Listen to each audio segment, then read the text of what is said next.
I am Wilfred Chikbanabodinadapia here as the Bishop, the Catholic Bishop of Makurdi Diocese, the capital of Benue State in Nigeria. I am the shepherd of one of the 4 dioceses, Catholic dioceses in Benue. We have others, Anglican, Methodist, and Pentecostals, which sort of the Benue State has a population of about 6.1 million people, 2 million of whom are those under my care as the Bishop of the Diocese. Benue State is about 98% Christian, with very few Muslims living in towns. Nigeria and eventually my diocese and the state of Benue have become, in recent years, one of the most dangerous and insecure places for Christians. Christians and Muslims are nearly evenly divided among Nigeria's large population of over 200 million persons. Islamist extremists are fiercely contesting the possession, control, and governing law of the land, especially in the country's northern and central regions, the latter of which is where Benue is located. There are constant ethnic, political, and religious conflicts over land and allegiance. Constitutionally, we are a secularist country, but our unity has been fragile. Political and religious actions and even public speech have been carefully managed to avoid accusations of religious bias and political tensions. Today, the clear influence of Islamist extremists has changed the traditional social dynamics of tribe, ethnicity, religion, and the social status in Nigeria. Because just recently, at the beginning of the Ramadan fast, 12 states in northern Nigeria have declared closed schools so that they attend to this. And you can imagine which other country in the world does that. Saudi Arabia is not doing it. Afghanistan is not doing it. Baghdad is not doing it, but then Nigeria is practicing. What kind of Islam are they practicing? 12 states, and not only Muslims are living in these places. What happens with the educational program or curriculum of the country? But this is what we are going through every day in Nigeria. A long-term Islamic agenda to homogenize the population has been implemented over several presidencies through a strategy to reduce and eventually eliminate the Christian identity of half of the population. This strategy includes both violent and non-violent actions, such as the exclusion of Christians from positions of power and adoption of such church members, the raping of women, the killing and exploitation of Christians, the destruction of churches and farmlands of Christian farmers, followed by the occupation of such lands by the Fulani herders, and also changing the names of these villages. They are taking over the places, so you clearly see an expansionist approach and Islamic, and then they are making the people now flee and leave their villages, and they conquer it. The quest to Islamalize the land appears high on the agenda of some of the powerful and influential Muslims in Nigeria. There is a campaign to take land to spread Islam, and there is the hemorrhaging of Christian farmers from the central region of Nigeria and Benue State, and Makurdi Diocese in particular, as they are forced to abandon fertile lands that used to feed the nation, which classify Benue as the food basket of the nation. Militant Fulani herdsmen are terrorists destroying society. They steal and vandalize, they kill and boast about it. They kidnap and rape, and they enjoy total impunity from the elected authorities. None of them have been arrested and brought to justice. This is supported by the corrupt system in which we operate and the abject poverty among us, which allow the criminals to easily attract more recruits and prey on more victims. Why is this happening? Is it really a religious war? Like in the past, many jihadists are motivated less by religion than by spoils of war and use their religion to impose themselves. In my diocese, the spoils consist mainly of fertile, well-tended land organized around my parishes or so. The jihadists come and adopt and kill the priests, leaving thousands without support and basic human services.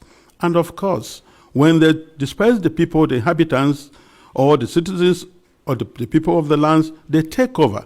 And any attempt to go back and take care of your farms, surely you get killed. The Makurdi Diocese in Benue State has been the epicenter of the invasion by these herders, who are more like hired guns of cattle oligarchies, who manipulate religion to rally the headers to eliminate the Christian population and cleanse the land in the name of Islam. This objective is behind the relentless attacks against Benue's villages. When we call for help to the police and the army, they do not come. At the end of 2024, several villages were warned by the attackers of the upcoming violence, and the leaders called the police for defense ahead of time, but they did not come, and the Christian massacres, almost customary, took place, killing hundreds in Plateau and Benue, with the worst massacre claiming 47 people. The militant also burned down the 8 Catholic churches of St. Mary's Parish in the Diocese of Boko, which in Benue State, as well as the parish house, clinics, schools, and other houses. The militant Fulani herdsmen bear on defenseless villagers without consequences. They follow orders to conquer, kill, and occupy. They attack even those who have managed to escape into our IDP camps. Thereby, they have no place to run to. And it is unfortunate that the police system in Nigeria, orders have to come from above. And such that once there's a call, and they say they have never responded. And by the time they arrive, these people have left, and the people are now living in the pool of their blood. What I have recounted above is happening not only in Benue State. I believe our experience in Benue is symptomatic of what is happening elsewhere in large parts of Nigeria. The experience of the Nigerian Christians today can be summed up as that of a church under Islamist extermination. It is frightening to live there. Apart from the violent campaigns and attacks against Christian villages, there are now attempts by the Islamic Council of Nigeria and various Islamic groups to impose Sharia law on the Christian populations. Already, 12 states in the north of Nigeria are under this sectarian religious law, and attempts to extend the same to the south of Nigeria, which they have started. This month, governors in the north decided appropriately to close all schools and education institutions during the months of Ramadan, leaving millions of students without learning opportunity for 5 weeks. We live in fear because at any point it can be our turn to be killed, but to remain silent is to die twice. So, I have chosen to speak. I speak on behalf of the millions who are in the camps. In Benue State, in Makurdi Diocese alone, in my diocese, I have about 9 camps. 9. On the 5th of March, which was Ash Wednesday, we visited one of the camps, and many of my priests and religious went to the other camps, distributed them to begin the Ash Wednesday with our faithful who are there, because we are the voice of the voiceless. We have to talk for the defenseless. We have to talk about the weak and those who cannot talk about themselves. In one of the camps called the Mega Camp, there were over 3,000 inmates of that camp, and which was a record given to us by government. I speak on behalf of them and those children who have no husband, who have no father, and even their own voices taken away by the politicians who promised to help them, but have become the willing tools of the jihadists because they are talking politically correct statements, looking for next elections to come. I speak on behalf of those whose loved ones have been killed, but no one has even offered a word of consolation to them. I speak on behalf of the thousands of young girls who have been adopted and raped because no one, not even the media, mentions them anymore. Foremost, I speak on behalf of my flock who are unable to worship freely and unable to return to their ancestral farms and homes because that land has been ruthlessly taken from them by the armed herdsmen. And where they say they want to live in peace with the natives, if you must farm, you have to pay tax to hire the land which belongs to you. That is slavery, to say the least about it. As prosperous Nigeria is in the African continent, and I tell you, if there's outbreak of war in Nigeria, no country around us, Chad, Niger, Ghana, Guinea, Togo, no country can contain the population that will flee to these places. No country can be able to house over 5 million refugees. It's not possible because of that. And if 1 million refugees run to Chad and Niger, they'll collapse that country because there'll be no plan to take care of them. So we have to be very careful. Today, I urge you all to use every means within your mandate to start developing a strong and good relationship with Nigeria, where you know that when you speak of human dignity, You are also speaking of the same God-given right you believe is unalienable. Consider that Nigeria can be your ally, but it cannot be one where half the population is in the process of being murderously eliminated. Work with us, the churches, and other Nigerians of goodwill.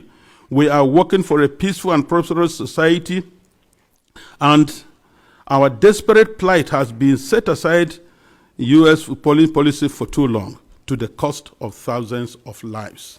Concretely, I request and I plead, I ask you to redesignate Nigeria as a country of particular concern.